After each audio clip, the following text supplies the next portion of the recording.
This week's video, we're going to talk about excellence in music. And by that, I'm not talking about perfection or even being better than somebody else, but doing the best that you can, working at your craft to improve, to continue to move forward, regardless of what level you're at. My friend Hugh Poland is going to talk to us. He's got some great stuff to share. But as he goes through, I want you to be thinking in the back of your mind, what does this mean for me? How can I be implementing what he's talking about here and moving forward in improving in my musical abilities as a worship leader? Take a look. Musically, we're called to hone our craft.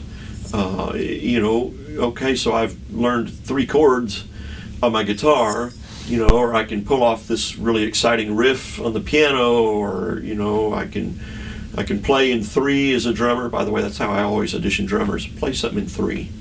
Some of them freak out. In 3, I can't do that. Hone your craft. Don't just stay inside your own genre of music. Learn to play other styles. Take lessons.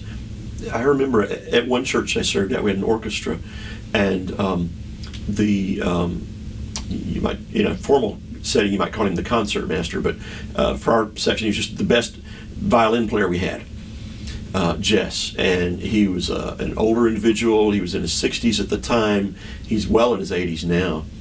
And he played in various groups, and he played in the Corpus Christi Symphony and everything, and all this. But he was excellent. He was a great teacher for all our string players and all that. And one night after rehearsal, he was putting up his instrument. He was shaking his head, and I said, "Oh, Jess, what's the matter?" He goes, "I have a violin lesson tomorrow, and I haven't practiced." And I said, "Jess, you take violin lessons?" This was a man who had a doctorate in violin from University of Texas. I said, "You take lessons? You got to be kidding me." He was the best violinist I've ever worked with in my life. He said, "Oh, yeah, you kidding? Once a month I drive into Houston, all the way from Corpus Christi, and I take a lesson at the University of Houston from a great violin teacher there." I said, "Jess, I kind of assumed by this point you sort of know it all about violin." He goes, "Oh, no, he's teaching me all about the tendons in my arm and fingers, and he's helping me get into this position more, and I'm able to play with so much more authority and tone." And he said, I'm learning. And it was a reminder to me, the day I stop growing and learning is the day I stop teaching. There's always somebody better than me on my instrument or in my voice. Not that it's a competition, but I have so much more to learn. I look forward to heaven someday. Someday, I'm going to be there for all eternity, right? I'm going to sidle up to Bach. And I'm going to say, "Okay, look, we literally got the rest of eternity. How about giving me a couple hundred years? Let me just sit down. Let me understand counterpoint. Let me understand how you wrote an oratorio every week for worship." Me, I just kind of pull the songs off the internet anymore. He literally wrote and composed music every week for worship, or they wouldn't have it. And that amazes me. I've actually seen Bach's Bible, by the way, in a museum. All the notations that he made in the margins about what God was speaking to him about. And if you don't know, Bach, for all of his stuff that he wrote for the church, he would write the initials SDG on the manuscript. And SDG simply meant Soli Deo Gloria, to the glory of God alone. What a powerful witness is left for us. He died in 1750, so that's 250 plus 269 years ago.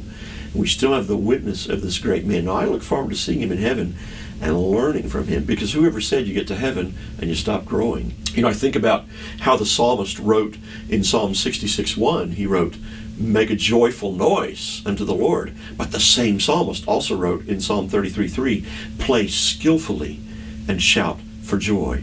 So there's this healthy tension, I think. Yeah, okay, if all I can do is make a joyful noise, man, I'm going to make that joyful noise with all my heart.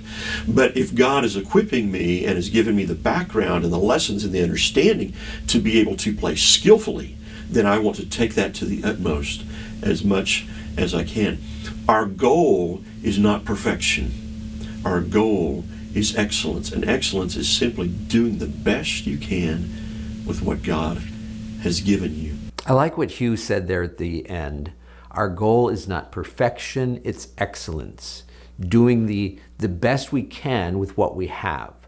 And if you understand that, it automatically pushes us to want to be better, to work at our music, as he talked about there, to not just have the, oh, it's good enough attitude, but to really want to make it excellent because the God that we serve is worthy. So I want to challenge you this week with this video.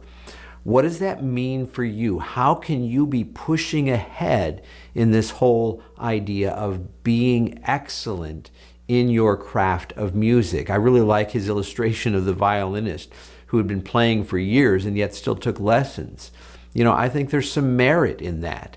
And so think about this in your situation. What does this mean for you? What can you do to really maintain and push forward in that whole idea of being excellent in what you do? Brought to you by MyWorshipLeadingCoach.com. Helping you to be more fully equipped as a worship leader.